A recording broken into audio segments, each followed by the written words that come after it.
Kako ste pripravljeni na letošnjo sezono? Eden večjih problemov pa vas spremlja že več sezon je umirjanje prometa v Bohinju.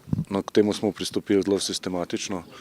Pomeni, da bomo uvedli določene ukrepe, ki bojo dobronamerni. Niso to ukrepi, ki bojo prinašali jezo gostov, ampak prav nasprotno, ki bojo omogočali gostom mobilnost, ki bojo omogočali, da se vršijo pristopi k jezerski kotlini na različne načine, hoja, kolesarjenje, brezplačni avtobus, skratka parkirišča umikamo malo izven jezerske kotline na periferijo, ker bojo brezplačni in ker bojo uvedeni park and drive sistem, se pravi parkiraj in pojdi z javnim prevozom.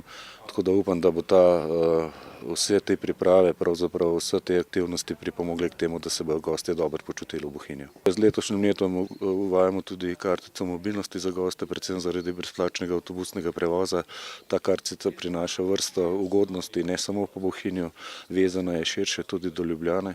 Skratka, s to mobilnostjo gostov upamo, da bomo pripomogli k temu, da ne bo prevelik pritisk na jezersko kotlino.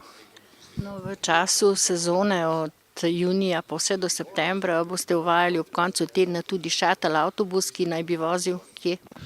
Ki naj bi vozil iz Bohinjske Bistrice in iz Srednje vasi, kjer bo parkiranje brezplačno in se bo lahko vsak poslužil javnega prevoza, da bo prišel do želene lokacije, ki pa je za posamezne ljudi, ki prihajajo iz Slovenije, imajo svoje lokacije in na te lokacije bodo lahko prišli tudi z avtobusom. Eno izmed vprašanj je bilo tudi gneče, ki so se pojavljale zdaj ne samo v Bohinju zadnje sezone. Če se bo to ponavljalo iz leta v leto, kaj boste potem naredili?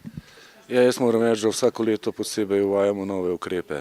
Dejansko je treba vedeti, da je to območje Julijskih Alp po letni sezoni preobremenjeno ob primeru lepega vremena in vsako leto se nekaj naučimo in te izkušnje iz preteklih let vnašamo v akte in na novo definiramo, kakšni bojo pristopi za prihodnje leto.